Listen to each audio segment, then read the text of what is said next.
Hello everyone, Striker here. Welcome to the workbench. What I wanted to go over today is, how to convert an OG Longstrike to direct plunger. For those of you uninitiated, old blasters such as this, Mavericks, old Recons, they all have a really crummy system called reverse plunger. So normally, this is what's in a retaliator. You have a plunger in your plunger tube. The back of this is what the spring pushes on. You have a lip for the catch. When it catches and you pull the trigger, slams the plunger forward and forces air through the system. And when it primes, these newer ones push on the plunger from the inside and push it back.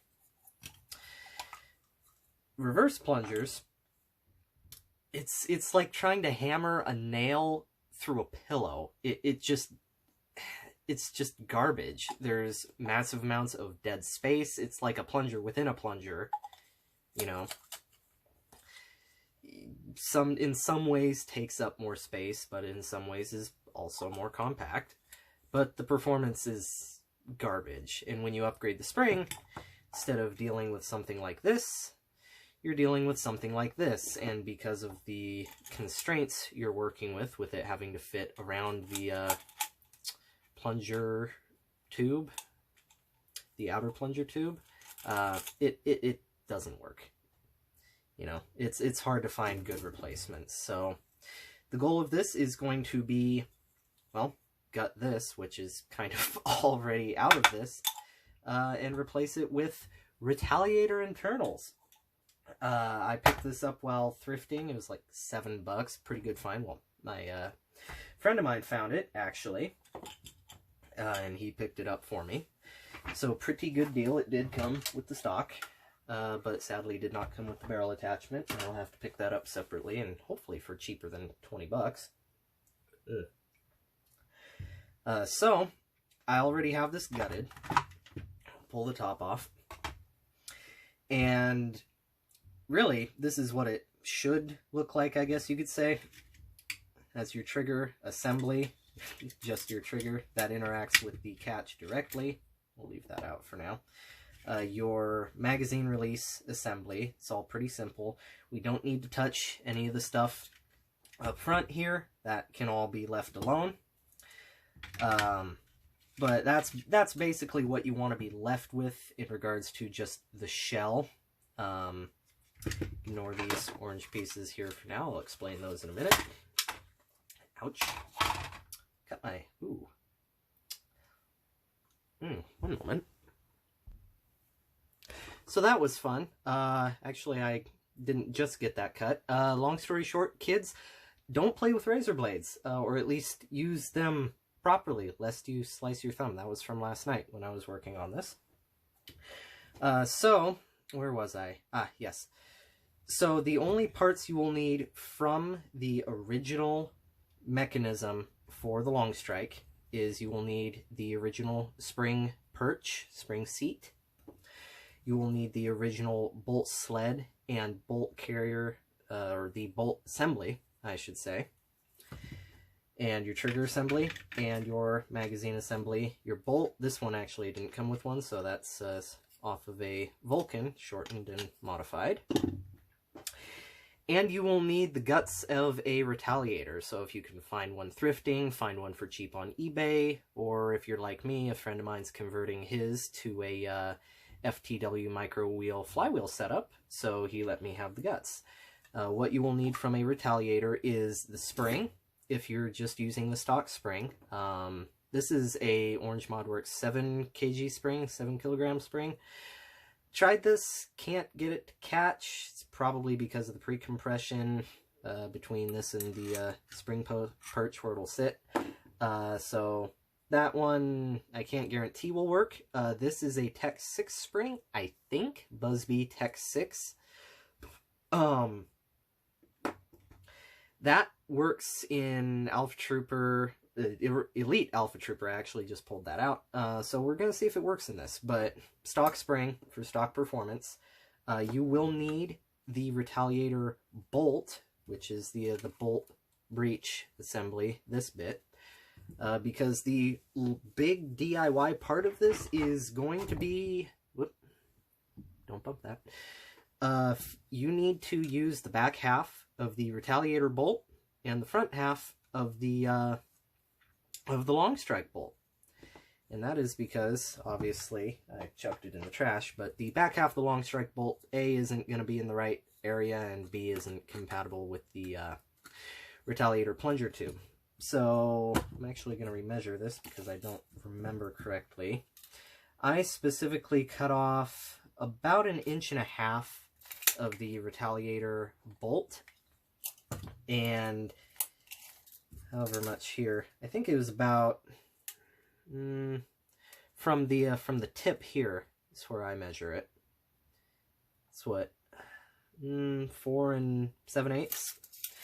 But those measurements aren't super relevant because what we need to be concerned with is where the end of the bolt will sit in the front of the retaliator plunger tube. So normally, and I will link the 2 write-ups I found, one from I think from a Reddit user, it's hosted on Imgur, and another is from Southern Brisbane Nerf Club from a long while back. But normally, using these components does require that you take the stock catch, you cut it up, use it for parts, because we do also, I should say, out of the retaliator, in addition to the bolt, the plunger tube and plunger, the spring, you do also need the stock retaliator catch and catch spring. I do have a stronger catch spring on mine. Get rid of that. And usually what you would do is you would cut the stock Longstrike catch and use it as spacers in the catch channel, because the retaliator catch is considerably narrower in this orientation. So I thought, well, why not make some 3D printed bits that make the whole job easier? So I'll be releasing these files on my Thingiverse page, and if you do not have a printer to print these things, 100% contact me and I'll be able to get you hooked up. So there's a few components to this. What we have here, this is probably the biggest part. This is the new spring perch. So normally, this is your stock reverse plunger Longstrike spring, and that sits, let's see if I can get this to focus. That guy sits right in there and lets the reverse plunger pass through. Obviously, that's not gonna work for a stock retaliator spring. And the DIY method is you use, like, I think it's 1/2 inch PVC and about a 2.5 inch length of it and wraps of electrical tape. I didn't like how that wasn't very clean. So I made this nice 3D printed insert. Quality's a little rough. I printed it at thicker layer height and a little more quickly. This is still technically the prototype. This is the first piece I printed of this.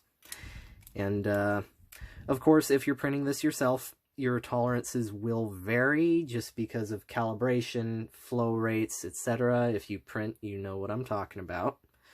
So parts you may print, it might require settings, tweaks, or just sanding the part down if it doesn't quite fit. But with my tolerances, this is a nice tight press fit in there, although the spring tension will hold it in if yours is a little bit looser. So that was one part. The other is not visible when it's together, and that is a kind of a little coupler I made to help with joining the 2 pieces of the bolt together, which I should mention. When you cut this, this bolt, what you'll want to use, first you'll want to push the pin out. Focus. Hello. You'll want to push this pin out to remove the bolt completely, and then use a pipe cutter. This is adjustable, 2 rollers and a blade. You just, in fact, I'll demonstrate here. Just make sure your piece of pipe is sitting in the rollers, and you just gently tighten it down You tighten it down a little bit more by a little bit more, and spin it until your part cuts. Very, very easy, ensures a clean, straight cut, which is very important for this, and why you won't really want to use a hacksaw. Mine might be impossible to tell on camera, but this is tweaked up slightly. But that's what I designed this little plug for. Tolerances, especially depending on where you cut, because it doesn't really matter where you cut in here. I think somewhere in here is where the stock air restrictor starts. So I cut about, like I said, I think it was about 4 7/8 inches here, and this is about 1.5 inches or something. But where you cut doesn't matter too much as long as you get the total length. I think this was about 6.5, and I'll show you where everything should sit. But this I just printed out and made to make it a little easier to line these up. So your tolerances may vary, so if you print the part and it works, or if I print the part and send it to you, if it works, great. If it doesn't, then you know, just try your best to get it concentrically aligned, and make sure your cuts are straight. I used super glue, but if you're not going to use this reinforcement piece, I would highly recommend using epoxy, because while this bolt is only going to be under a lot of compression load from priming the spring, it would still be best in case it's subjected to shock. Super glue can be brittle. Without the insert, it would be a fairly major fracture point. So I'll point out here, actually I'll show these off first. These little bits here, these insert, I'll show it on this side, these insert into this channel here, which is where these pegs on the Retaliator plunger tube sit. And in a Retaliator, the plunger actually floats. I kind of experimented with that in this. It didn't really work that well, so I designed these spacers to just press into here. You can use glue to secure them if you would like. Make sure you're in frame. And what that does is it keeps the plunger tube in a location where it's going to be catching. So in the catch here, you can kind of see how it's cut out in a circular manner. It's not on that side. This is the back side of the catch. So this sits in the channel here, and the back of the plunger tube sits in the catch. You can remove this ring. In fact, I sanded mine to have a better fit inside the shell. This is solvent welded on, but if you remove it, it will be a lot easier to remove the plunger. But I just left mine in because I'm lazy. So these two little inserts are a press fit. Doesn't matter too much if they're loose, because they won't really slide around too much. And it's mainly just to keep the plunger. It's okay if it moves back a little bit, because it'll just bump into the catch. But it's mainly just to keep it in the right spot, so it doesn't slide too far forward and break your seal. So point out here, you have this range about in here, probably about maybe 3/8 of an inch, maybe a quarter, somewhere in there. And that's generally where you want to keep. You can kind of see the black O-ring in there faintly. When you're measuring and cutting your bolt sled, that is where you want everything to sit. So with the spacers installed, you'll want to ensure both your cut pieces, the length of your entire bolt makes your O-ring sit roughly in the middle, just in there so it seals. And that was the problem with the floating plungers. When you would fire it, it would go forward and it would release some air. And while it functioned, I was only getting about stock reverse plunger performance, which obviously isn't the greatest. So, now we move on to these pieces, and these are catch spacers. As you can see, I already have them installed in the shell. You don't necessarily need to glue these in place. I tack this one in place with super glue, because obviously when you reassemble the blaster, you're doing it that way and it can fall out. They don't really have much room to slide, and they won't slide up and jam your catch. So once it's in there, the catch will have a little bit of wiggle room, which is fine. So I don't tack that one in, but if you want to, you can easily just take this guy here. Yeah, that was an unpleasant experience, cutting my finger like that last night, my thumb. And as of right now, these parts are asymmetrical. They're 4.5 millimeter by 4.75 millimeter, so 4.5 by 4.75. Those were the measurements I took from the stock catch material. I may revise these.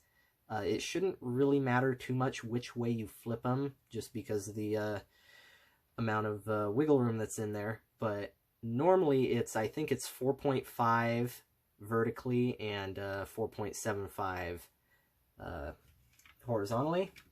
So if you have your adhesive in there, you just drop that in and make sure the bottom of the spacer is pushed to the bottom of the channel. So that'll just help keep it in place. Gotta leave my markers here since that's the edge of my screen. Okay, so once you have those installed and once you have your plunger stops installed, you can move on to, once this assembly is done, yeah, no modification to the plunger tube except for where I sanded it there. So you just put those guys together, slide them in like so. And when you're measuring, if you're doing this in blaster with the plunger tube in place, you will want to make sure that you've pushed the bolt sled and bolt assembly far enough forward to engage the dart tooth, or I should say to lower the dart tooth. You know, just make sure it's all the way in the forward position, measure twice, cut once, etc. Okay, so once that guy's in, we can finagle our catch in here. Now I do have, I think it's a stronger Orange Modworks catch spring in this. You know, any stronger catch spring will work. I use a stronger one simply because I was having some minor catching issues, just because, you know, this is not meant to be originally, so you might have some small issues. If you do, then that would be something to check. So I'm actually gonna tack this guy in here with some glue as well.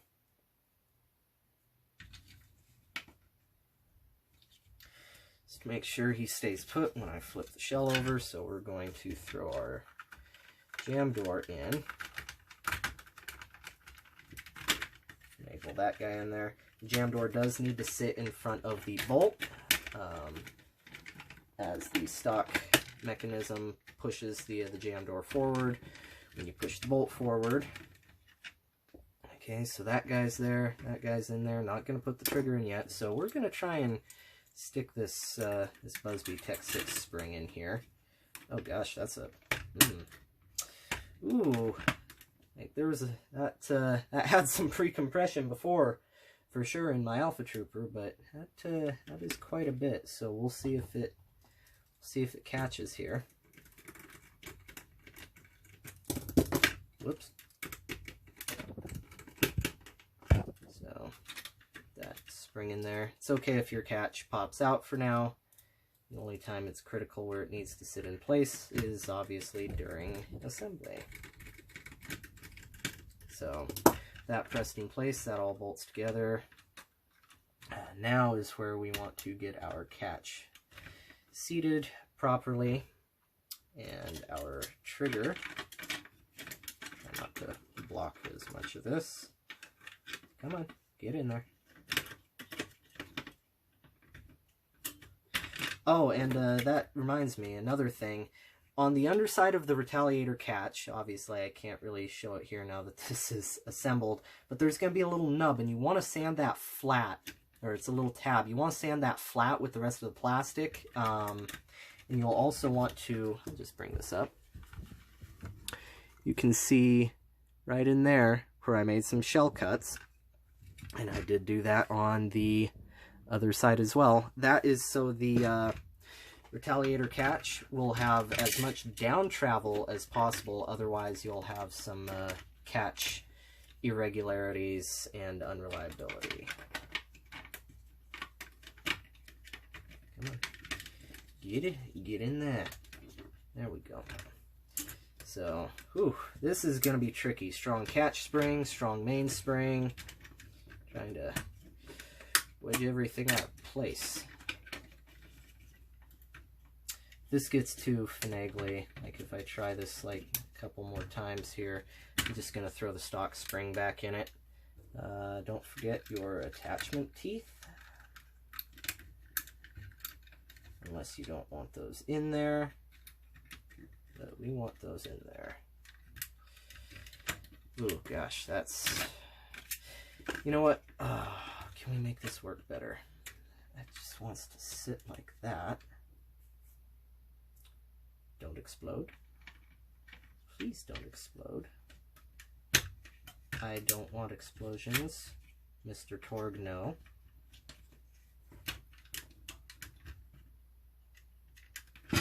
Okay. So, what I like to do is I like to reach around here inside the trigger guard underneath and hold the trigger in. Kind of helps with things that like to pop apart. Hopefully this will even catch. Once you've got that, let's make sure it all pops together. Hey, we got it. First try-ish. So we will put a couple screws in this for now for testing.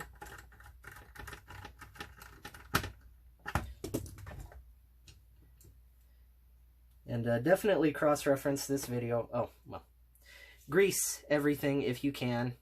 It just makes the whole operation smoother. I'm going to have this thing apart a couple more times, probably just in tonight's duration, so...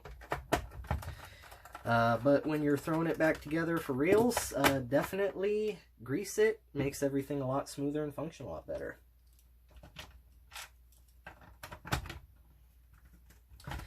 But like I say, definitely cross-reference my guide here with the text guides, just to have as many reference points as possible. Okay, I think we're all right. So, stick our bolt in. Uh-oh.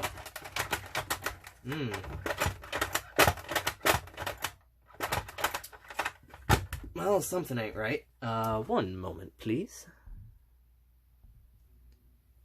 Alright, so, like I said, spring compatibility is iffy. So, which really I think is just because of the amount of pre-compression on this. If you do want to, files will be available, and you can edit them if you'd like, if you want to try and design a little bit different of a end cap, a spring perch. That should make it work better with longer length springs. But this should work just fine with Retaliator length springs. I think this 7 kg is just a little too much. I'll have to order a 5 to try out. Okay, make sure that's feng shui. I think the jam door's not messing with anything. Yeah, let me just reassemble this thing. And of course, one more thing, always forgetting stuff.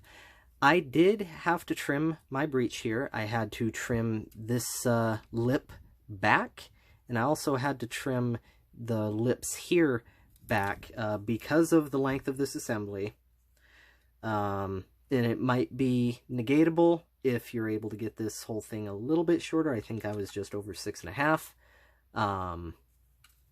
It was not letting magazines in and out properly, and it was catching the back edge of darts and, you know, mangling them. So definitely put it together, dry fit, check clearances on that, and if you need to trim that, then trim it with, you can do it with files, hacksaw, Dremel, you know, just make sure you get the inside edges tapered and smooth so darts go in easily, and yeah. All right, and with that, we are reassembled just with a couple screws. Always testing, so hopefully, yep, there we go, there's catch. There's bolt forward. Now it does not, when you pull all the locks from these, it is a pain in the butt. It does not lock forward, so you have to be careful about that, but it can be deprimed. I apologize, I'm always forgetting things. Like I say, cross-reference this guide with the text and picture guides. You do need to trim the back side of the bolt sled in order for it to clear the retaliator catch. I do apologize for that. This is what I think my first public video with this sort of thing. So anyway, so prime back, magazine in, jam door open, check that. A little rough going forward, but considering what we've done with this thing, and hey, and it came back. So we'll hook the chrono barrel up real quick just to see what we get for first shot. Don't be dumb like me. 67.3. Not bad. I will say, that dart's gone. In my testing with this so far, I have gotten, it's been a little bit below elite average, so probably in the 63 and 5s, but that could be due to dart fitment, that could be due to other factors. I'm not sure what a modulus Longstrike would shoot in comparison to this, but you could probably, as long as 5 kg spring works in this, you could definitely bring that performance mark up a little bit more. But otherwise, hopefully this guide's been helpful, and happy blasting with your new elite performing OG Longstrike.